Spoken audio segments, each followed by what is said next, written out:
ओम शांति। आज 11 सितंबर 2025 के बाबा के अनमोल मधुर महावाक्य सुनेंगे।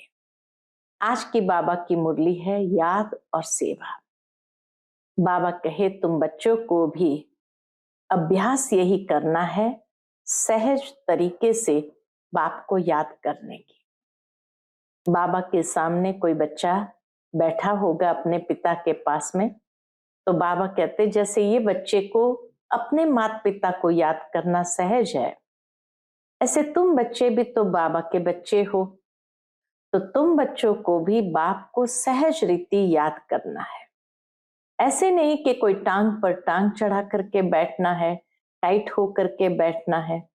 सहज बैठकर बाप को बड़े प्यार से याद करना है। दूसरा बाबा कहे तुम बच्चों को सेवा करनी है, जितना हो सके सर्व को संदेश जरूर देना है, हर एक को संदेश पहुंचे। बाकी कभी किसी से अगर कोई बोल चाल हो जाए, उस बात को लंबा खींचो नहीं, थोड़े समय के अंदर ही उसको समाप्त कर दो। मुख में मुलहरा डाल दो, ज्यादा डिबेट नहीं करो। तो बाबा आज हम बच्चों को सर्विस में कैसे विघ्न आते हैं और उसको कैसे संभाल लेना है, उस बात को भी अच्छी तरह से पक्का कराते हैं। तो याद और सेवा दोनों का बैलेंस रखते हुए आगे बढ़ना है। सुनते हैं आज के बाबा के अनमोल मधुर महावाक्य। ओम शांति। मीठे बच्चे, तुम सारी दुनिया के सच्चे सच्चे मित्र हो। तुम्हारी किसी से भी शत्रुता नहीं होनी चाहिए। आज की मुरली से प्रश्न है, तुम रूहानी मिलिट्री हो, तुम्हें बाप का कौन सा डायरेक्शन मिला हुआ है जिसे अमल में लाना है? उत्तर है, तुम्हें डायरेक्शन है कि बैज सदा लगा कर रखो। कोई भी पूछे ये क्या है, तुम कौन हो, तो बोलो हम हैं सारी दुनिया से काम की अग्नि को बुझाने वाले फायर ब्रिगेड। इस समय सारी दुनिया में काम अग्नि लगी हुई है।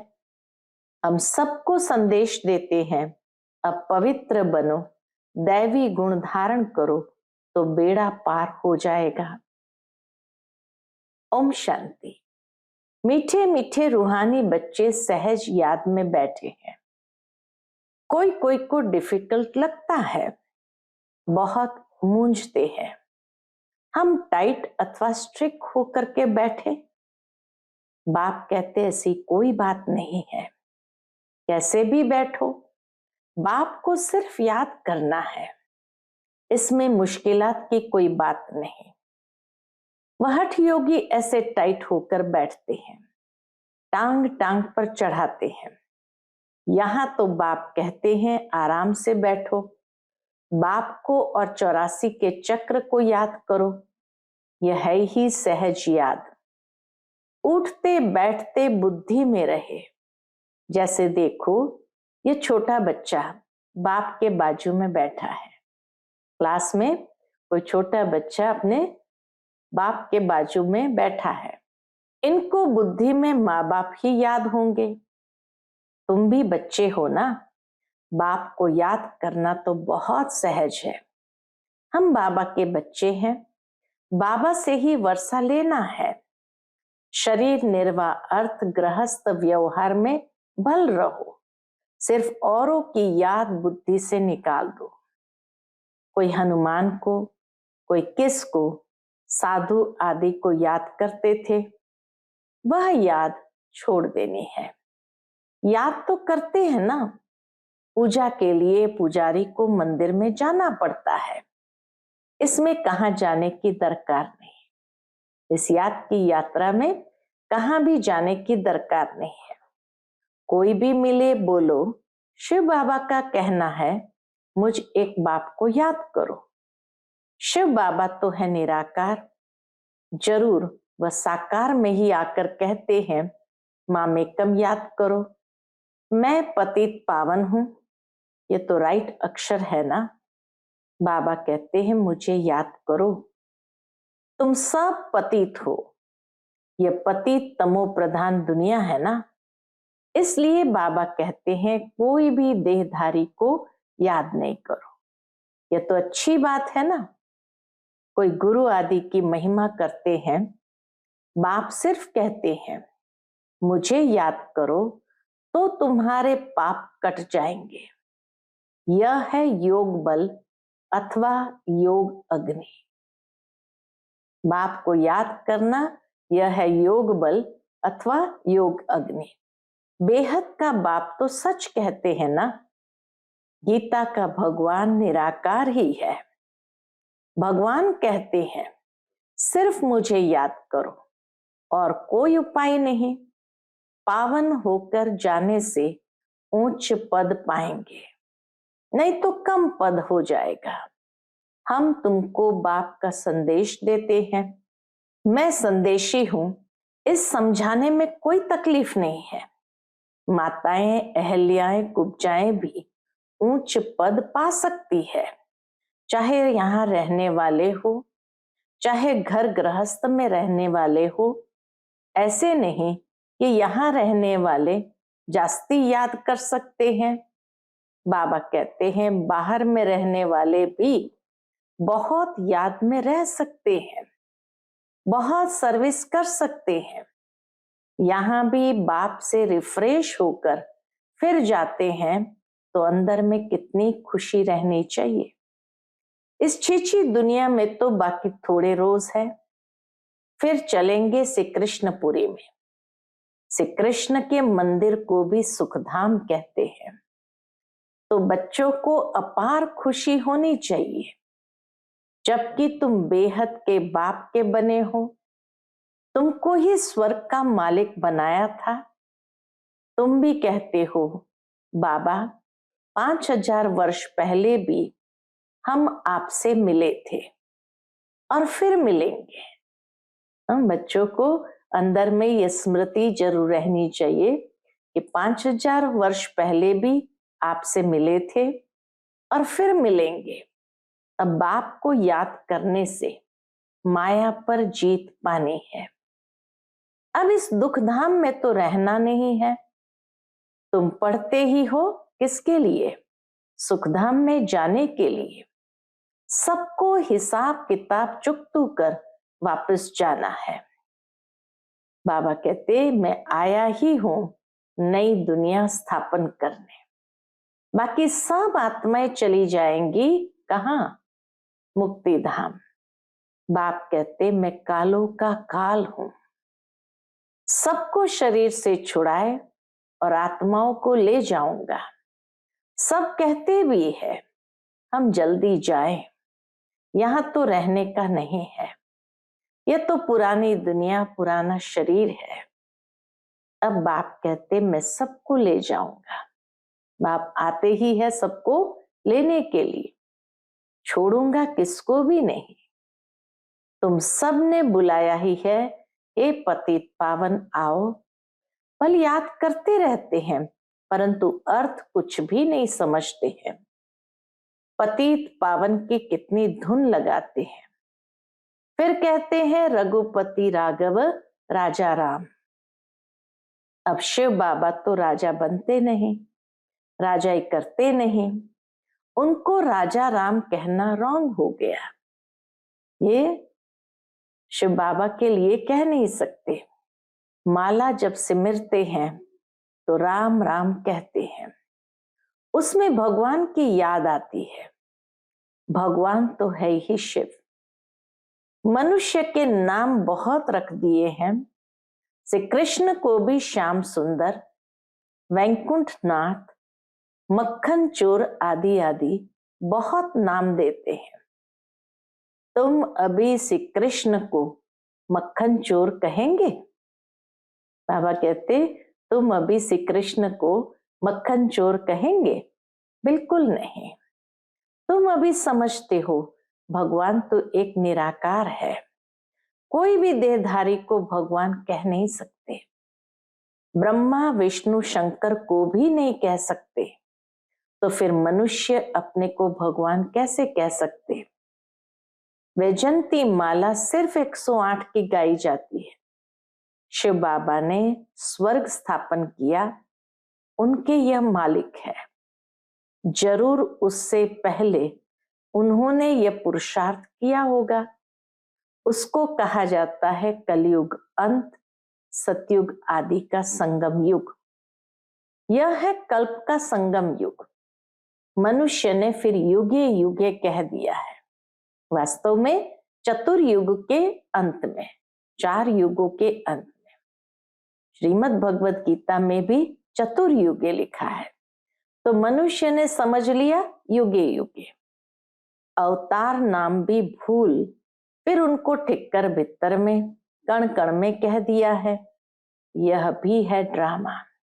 जो बात पास्ट हो जाती है उसको कहा जाता है ड्रामा। कोई से झगड़ा आदि हुआ, पास हुआ, उनका चिंतन नहीं करना है। अच्छा, कोई ने कम जास्ती बोला, तुम उनको भूल जाओ। कल्प पहले भी ऐसा बोला था। वह बातें याद रहने से फिर बिगड़ते रहेंगे, अंदर अवस्था बिगड़ते रहेंगे। वह बात फिर कभी बोलो ही नहीं, उसको दोबारा रिपीट नहीं करो। तुम बच्चों को सर्विस तो करनी है ना। सर्विस में कोई विघ्न नहीं पड़ना चाहिए। अगर इस तरह बातों को लेकर के चलेंगे, खींचेंगे, तो बाबा कहे सर्विस में विघ्न जरूर पड़ेगा। सर्विस में कमजोरी नहीं दिखानी चाहिए। शिव बाबा की सर्विस है ना, उनमें कभी जरा भी ना नहीं करना चाहिए, नहीं तो अपना पद भ्रष्ट कर देंगे। बाप के मददगार बने हो तो पूरी मदद देनी है। बाप की सर्विस करने से जरा भी धोखा नहीं देना है। पैगाम सबको पहुंचाना ही है। बाप कहते रहते हैं, म्यूजियम का नाम ऐसे रखो जो मनुष्य देख अंदर घुसे और आकर समझे, क्योंकि ये नई चीज है ना। मनुष्य नई चीज देख अंदर घुसते हैं। आजकल बाहर से आते हैं भारत का प्राचीन योग सीखने। अब प्राचीन अर्थात पुराने ते पुराना, वह तो भगवान का ही सिखाया हुआ है। प्राचीन योग तो भगवान का ही सिखाया हुआ है, जिसको 5000 वर्ष हुए। सतयुग त्रेता में योग होता नहीं। जिसने सिखाया वह तो चला गया, फिर जब 5000 वर्ष बाद आए तभी आकर राजयोग सिखाए। प्राचीन अर्थात 5000 वर्ष पहले भगवान ने सिखाया था। वही भगवान फिर संगम पर ही आकर राजयोग सिखलाएंगे, जिससे पावन बन सकते हैं। इस समय तो तत्व भी तमो प्रधान है। पानी भी कितना नुकसान कर देता है। वर्तमान समय में अतिवृष्टि हो रही है तो पानी भी कितना नुकसान कर देता है। उपद्रव होते रहते हैं पुरानी दुनिया में। पुरानी दुनिया है तो बाबा कहते हैं उपद्रव होते रहते हैं। सतयुग में उपद्रव की बात ही नहीं, वहां तो प्रकृति दासी बन जाती है। यहाँ प्रकृति दुश्मन बनकर दुख देती है। इन लक्ष्मी नारायण के राज्य में दुख की बात नहीं थी। सतयुग था, अभी फिर वह स्थापन हो रहा है। बाप प्राचीन राजयोग सिखा रहे हैं, फिर 5000 वर्ष बाद सिखाएंगे। जिसका पाठ है वही बजाएंगे, जिसका जो पाठ है वह आत्मा वही बजाएंगे। बेहद का बाप भी पाठ बजा रहे हैं। बाप कहते मैं इनमें प्रवेश कर स्थापना कर चला जाता हूं।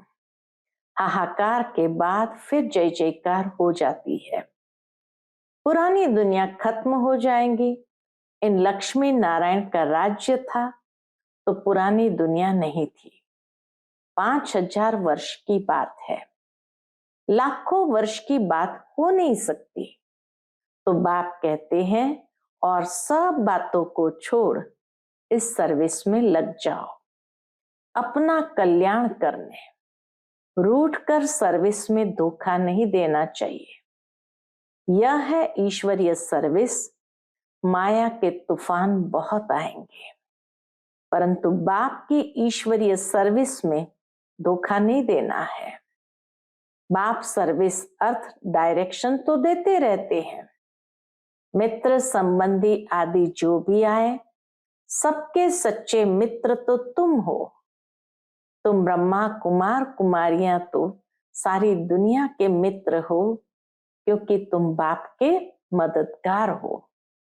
मित्रों में कोई शत्रुता नहीं होनी चाहिए। कोई भी बात निकले, बोलो शिव बाबा को याद करो। बाप की श्रीमत पर लग जाना है, नहीं तो अपना नुकसान कर देते हैं। बाबा कहे बाप की श्रीमत पर लग जाना है, नहीं तो अपना नुकसान कर देंगे। ट्रेन में तुम आते हो, वहां तो सब फ्री है। सर्विस का बहुत अच्छा चांस है। बाबा भिन्न भिन्न युक्तियां बताते हैं सर्विस की।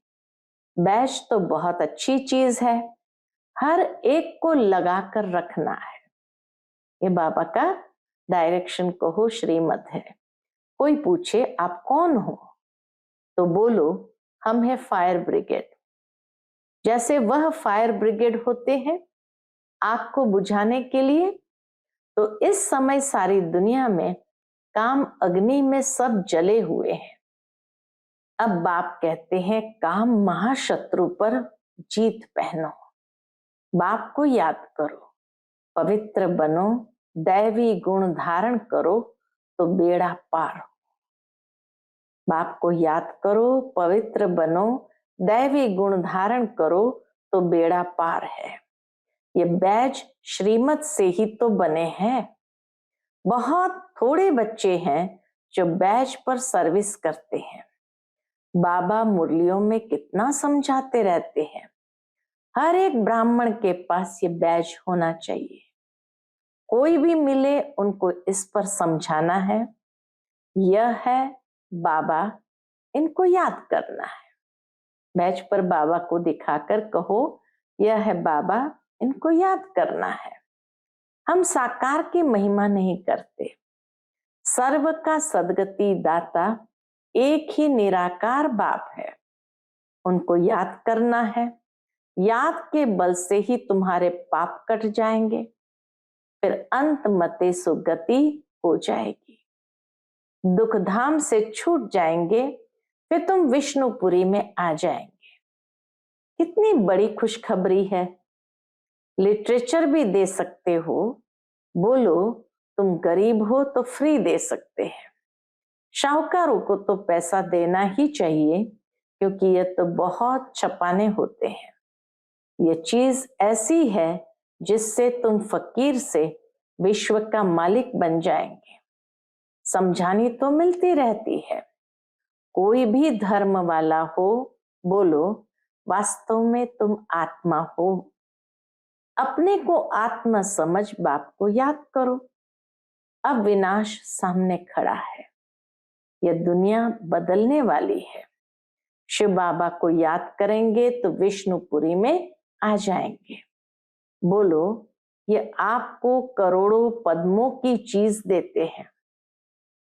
लिटरेचर जब देते हैं तो बाबा कहे उनको रियलाइज कराओ कि यह आपको करोड़ों पद्मों की चीज देते हैं।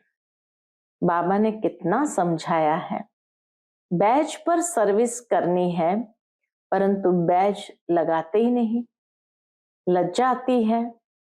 ब्राह्मणियां जो पार्टी लेकर आती है अथवा कहाँ ऑफिस आदि में अकेली जाती है, तो ये बैज जरूर लगा रहना चाहिए। जिसको तुम इन पर समझाएंगे वह बहुत खुश होंगे। बोलो हम एक बाप को ही मानते हैं, वही सबको सुख शांति देने वाला है। उनको याद करो। पतित आत्मा तो जा न सके, अभी ये पुरानी दुनिया बदल रही है। ऐसे ऐसे रास्ते में सर्विस करते आना चाहिए, तुम्हारा नाम बहुत होगा। बाबा समझाते हैं, शायद लज्जा आती है जो बैज पहन सर्विस नहीं करते हैं। एक तो बैज सीढ़ी का चित्र अथवा त्रिमूर्ति गोला और झाड़ का चित्र साथ में हो। आपस में बैठ एक दो को समझाओ तो सब इकट्ठे हो जाएंगे। पूछेंगे ये क्या है? बोलो शिव बाबा इनके द्वारा ये नई दुनिया स्थापन कर रहे हैं। अब बाप कहते मुझे याद करो, पवित्र बनो, अपवित्र तो वापस जा नहीं सकेंगे। ऐसी मीठी मीठी बातें सुनानी चाहिए, ऐसी मीठी मीठी बातें सुनानी चाहिए तो खुशी से सब सुनेंगे। परंतु कोई की बुद्धि में बैठता नहीं है। सेंटर पर क्लास में जाते हो तो भी बैज लगा रहे, मिलिट्री वालों को यहाँ बैज लगा रहता है। उनको कभी लज्जा आती है क्या?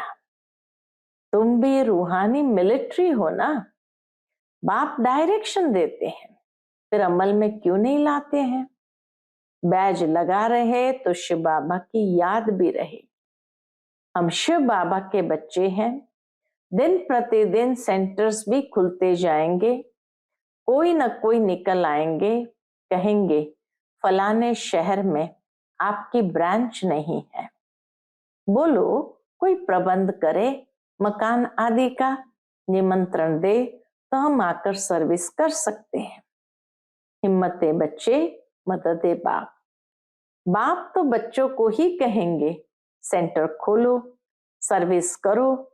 ये सब शिव बाबा की दुकान है ना, बच्चों द्वारा चला रहे हैं। सारी शिव बाबा की दुकानें हैं जो बाबा बच्चों के द्वारा चला रहे हैं। अच्छा, मीठे मीठे सिकिलदे बच्चों प्रति माता पिता बाप दादा का याद प्यार और गुड मॉर्निंग। रूहानी बाप की रूहानी बच्चों को नमस्ते। हम सब रूहानी बच्चों की रूहानी माता पिता बाप दादा को याद प्यार, गुड मॉर्निंग और नमस्ते नमस्ते। शुक्रिया बाबा, शुक्रिया। आज की मुरली से धारणा के लिए मुख्य सार है। पहली पॉइंट, कभी आपस में रूठ कर सर्विस में धोखा नहीं देना है, विघ्न रूप नहीं बनना है, अपनी कमजोरी नहीं दिखानी है, बाप का पूरा पूरा मददगार बनना है। दूसरी पॉइंट, कभी कोई से झगड़ा आदि हुआ, पास हुआ, उनका चिंतन नहीं करना है। कोई ने कम जास्ती बोला, तुम उनको भूल जाओ। कल्प पहले भी ऐसे बोला था, वह बात फिर कभी बोलो ही नहीं। आज का बाप दादा का मधुर वरदान हम बच्चों के प्रति है, शांति के दूत बन सर्व को शांति का संदेश देने वाले मास्टर शांति शक्ति दाता भव। शांति के दूत बन सर्व को शांति का संदेश देने वाले मास्टर शांति शक्ति दाता भव। आप बच्चे शांति के मैसेंजर, शांति के दूत हो। कहां भी रहते सदा अपने को शांति का दूत समझकर चलो। शांति के दूत है, शांति का संदेश देने वाले हैं। इससे स्वयं भी शांत स्वरूप शक्तिशाली रहेंगे और दूसरों को भी शांति देते रहेंगे। वह अशांति दे, आप शांति दो। वह आग लगाए, आप पानी डालो। यही आप शांति के मैसेंजर, मास्टर शांति शक्ति दाता बच्चों का कर्तव्य है। आज का स्लोगन है, जैसे आवाज में आना सहज लगता है, वैसे आवाज से परे जाना भी सहज हो। जैसे आवाज में आना सहज लगता है, वैसे आवाज से परे जाना भी सहज हो। आज का व्यक्त इशारा, अब लगन की अग्नि को प्रज्वलित कर योग को ज्वाला रूप बनाओ। उसके अंतर्गत योग में सदा लाइट हाउस और माइट हाउस की स्थिति का अनुभव करो। ज्ञान है लाइट और योग है माइट। ज्ञान और योग दोनों शक्तियां लाइट और माइट संपन्न हो, इसको कहते हैं मास्टर सर्वशक्तिमान। ऐसी शक्तिशाली आत्माएं किसी भी परिस्थिति को सेकंड में पार कर लेती है। अच्छा, ओम शांति।